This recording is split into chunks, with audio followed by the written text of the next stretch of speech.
Okay, so where were we? About the reading from last night. Oh yeah, but so you said how to get closer to the Father.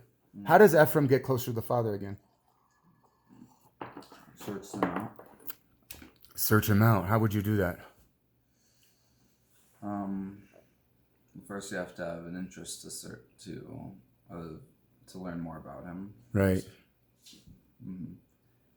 Which usually in order for that to happen, he has to speak to you in a way that'll get to you, and then you want to learn more about him. Yes. Mm.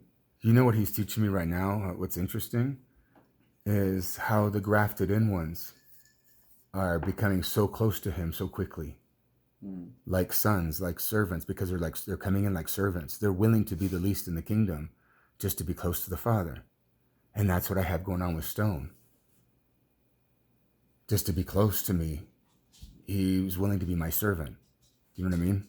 Mm. So he's showing me there's Ephraim, there's Yehuda, but then there's also this remnant. I'm sorry, it is part of a remnant too, I believe. But these people that are grafted in ones that give up everything just to be close and to know him. Mm. So it's fascinating to me how this is all working.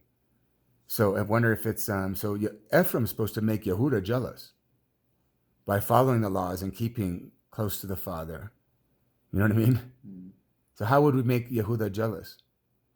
by um, by following God and better than they are.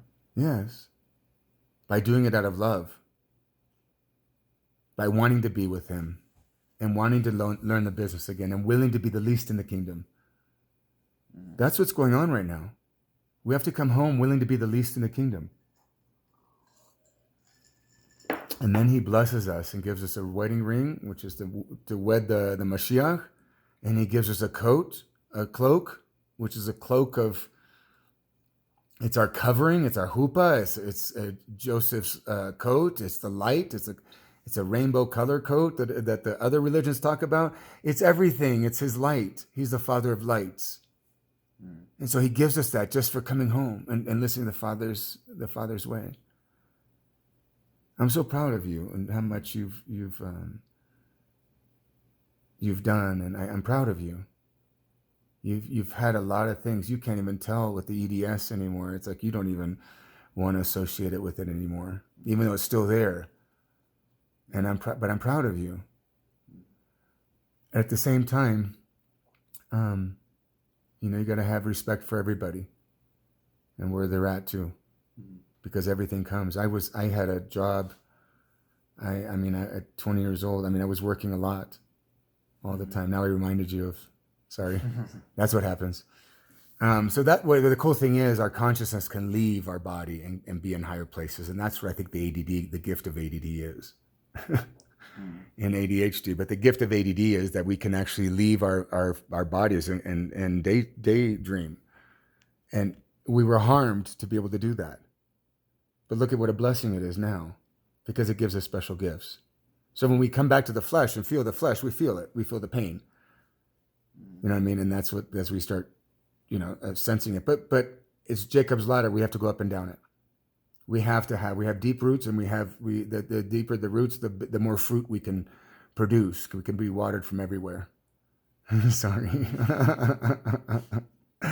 Oh boy. Anyway, didn't mean to remind you of anything, but It's just more of a habit now. It's not like yeah. yeah. But it's pretty much gone. Mm. It's getting better. I've noticed it pretty much gone. I mean, you used to get it when you get nervous and we're driving, and now it's like you don't do it. Very rare do I see it anymore. It was that one Ritalin pill I gave you. Yeah. One pill. Mm. Then And it it did it. started. I thought, okay, maybe it was something else. He's much older now. Maybe he can handle it now. And it was because you were so behind on your speech that I wanted you to be, And I said, if you need more whatever and to get through this day, because he didn't sleep the night before, for trying to remember his speech, and it gave you a tick. Yeah, and then it gave me a tick for a while until it finally wore off. Then by that time it became a habit. Well, that's what happens. Mm. Wow. Anyway, But praise God, now he overcomes all those things. It only seems to last 9 months each time. Yeah. I noticed that with you. Mm. Anyway, it's usually it's giving birth to something. Do you know I used to be so scared of you having those at school? I thought they were going to make fun of you, and it was one of the things too that that was an issue back then. Mm. And Mom was real worried about that. And then Abba says, "Don't worry, that's what makes them. That's what's going to make them who they're my precious whatever." So it was all meant to be. So what I'm trying to say is, look at the peculiar stones now. Because all the normal stones and the ones that look like Babylon and sound like Babylon and they have nobody can say anything bad about them or whatever I'm trying to say. Look at the peculiar stones because that's where he's hidden. Because he lets them break, especially and be outcasts of the world.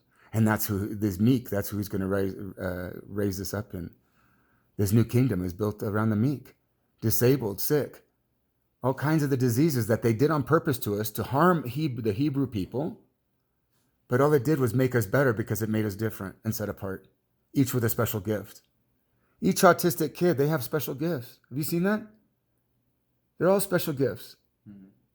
Not meant for this world, a different world. But praise God, may our relationship get better by being close together. And that's what's happening. And I'm so glad that you came up here. I was sad I was going to come up here alone, and I'm glad last minute you decided to come. Because I thought my own sons don't want to be around me. But here I have a young man that would do anything to be around me, but he can't because he doesn't have the flight benefits that you have. This is all very prophetic, You get it? All of the Hebrew people took for granted their God, their father. And now people are coming from different nations and coming and grafting in and giving their whole selves to them to be close to the Father. And they will know the Father deeper. But those that do come into the light, which is Yehuda and all this stuff, that they were made for this, they will be even more deeper once they come in fully to the light of knowing him, because they were actually, their DNA was made for it. It's all beautiful love story of his people coming together about learning who he is and what he does for us. That he's a beautiful love story. So I'm glad that, thanks for coming up here with me and doing school here. I guess there could be worse places of doing school, huh? Yeah. What do you think? I mean, you got a beautiful view out here. Right out the windows. So praise God. May his kingdom come and his will be done.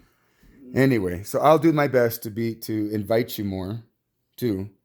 But are you going to try to do your best too and as our relationship gets better, so is our relationship with Yah going to get better. Because that's what this all is about. Every relationship is about him. Everyone. And I love you enough and everybody else enough to discipline. And people think that that's evil. They don't understand. They don't understand. It's not evil. It's love. Because if they're not disciplined and don't know the laws, disobedience leads to chaos. And what did you say? It leads to hell. And shalom is the destroyer of chaos, right? So it's by his fire and his light destroys the chaos and gives us peace. And now I can trust in everything that I do is I'm in his peace. That I can trust I'm in him. And anybody tries to harm me or tries to harm my family, they are harmed. People that bless us are blessed. People that curse us are cursed. That's why he told me they were going to look at that tzitzit and go, oh my goodness, they're one of them. We better be careful, because if we don't treat them right, God's with them, That's what he's telling us. So are you ready to bring the kingdom? Are you ready to leave Babylon, most importantly? Because you have to leave Egypt. You have to leave Babylon in order to go into the kingdom. And it's a place of trusting and dry place of walking in faith. Hear and do. You ready to do that? Because that's what's coming. You've prophesied it. And we have to learn the Hebrew ways now too. You even dreamt, or was it Nico? I did too, that the Christians wouldn't receive us anymore. Oh no, it was your dream with the wine. They poured it out. They didn't want your revelation. So may they not have it. We're here to bring what we know, and all we're doing is sharing what we're getting from him, and we're being judged for it unrighteously, and they're literally judging him. You're judging him for judging me. I know it. That makes it sound like, and I even told my wife this was coming, that I was going to turn into an egomaniac. But it's all the part of the prophecies that who I am supposed to become. And it's out of love. So we discipline out of love. So you see that the discipline is actually a good thing. Bless you. I love you, son. Me too.